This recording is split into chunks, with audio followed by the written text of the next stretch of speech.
In this video, we look at another example from the practice problems. Specifically, we'll look at an even problem, so you have another one to look at. It's also even, so you can see the answer that's not in the back of the book. Okay. And recall that what we're being asked to find is the parametric equation of a line that is perpendicular to the graph of the given equation at the given point, okay? Which is a fancy way of saying, okay, what we have in this problem is some function z is equal to f of xy.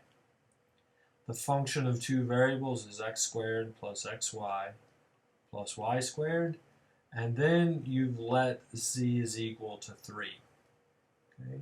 So a sketch of what we have going on here is we have some sort of surface, z is equal to f of xy. Okay. You have chosen the plane z is equal to 3, and that plane z equals 3 cuts this surface in some sort of level curve. Okay. That level curve can be drawn down here in the xy plane. Okay, and that is what we are seeing with x squared plus xy plus y squared is equal to 3.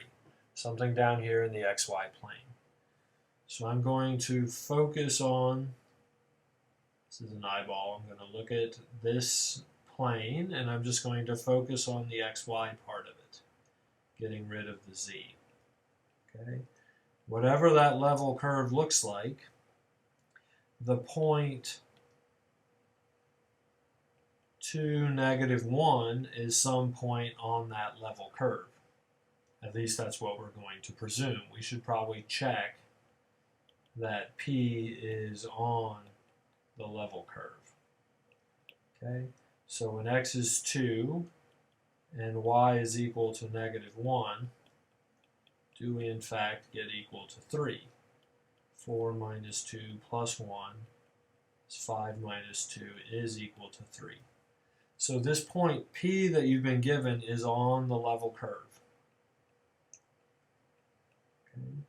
And what we've been asked to do in this problem is to find the equation of a line that is perpendicular to just this single level curve.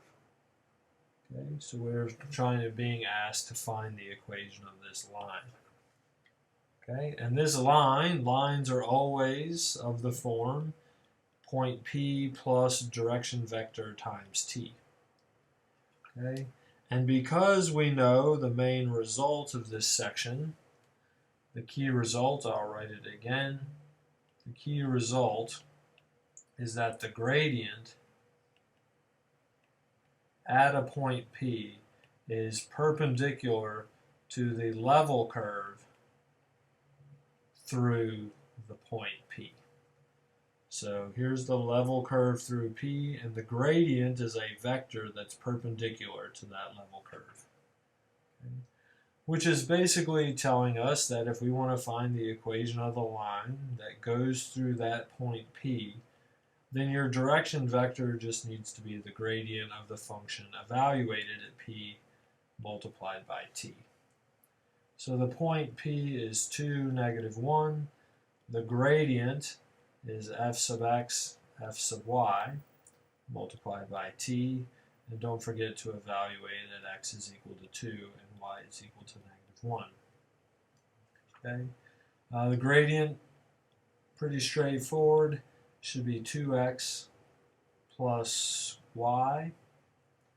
Partial of this function with respect to y is x plus 2y.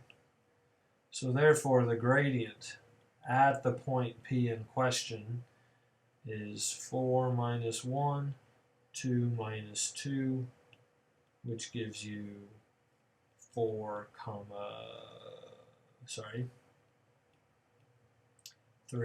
0. So the equation of the line, L of t, that goes perpendicular to the level curve would be 2, -1 plus 3, 0 times t. otherwise known as 2 plus 3t negative 1. Okay. So let's check our answer. Okay. Let's check our answer that we're seeing. Okay. And realizing that we have a function of two variables, f of x, y, and we're looking at level curves of it. Sorry, so our function of two variables is x squared plus x times y plus y squared. And let's plot this on a large enough region that encompasses the point 2, negative 1. So how about x going from 0 to 4, and y, let's let that go from, say, negative 2 to 0. Right? Okay. And if you look at a plot 3D here, you will get the function that you're computing level surfaces of, level curves of.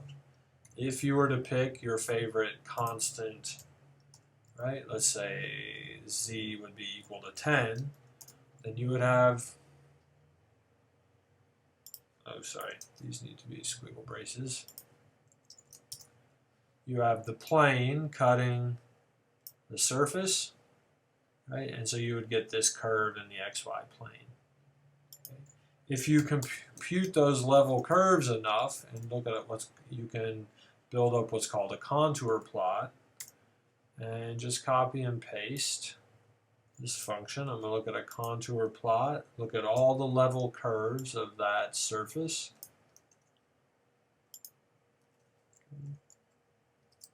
And there are all your level curves. There was the one that we just saw. If you picked 10, you saw that it was this kind of straight curve there, or this curvy bit. So here's your contour plot, okay? And we can see the point in question is 2 in the x, 1 in the y. 2 in the x, 1 in the y. I need to, sorry, 2 in the x, negative 1 in the y. So there's our point right there in the center of the screen. Okay. Now let's plot our line, parametric plot.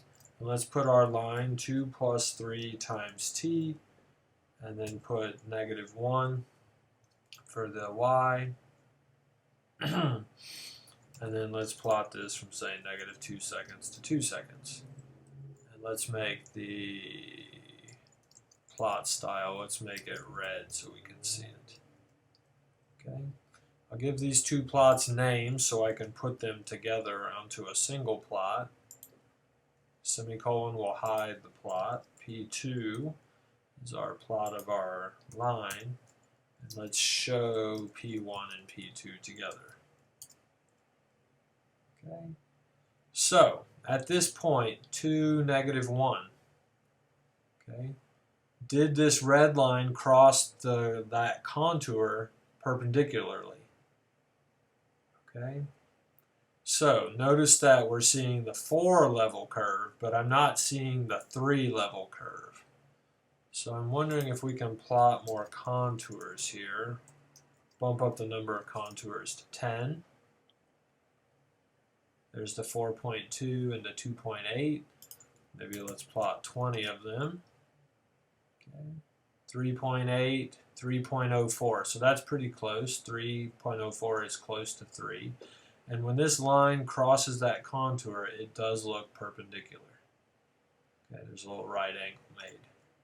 Okay?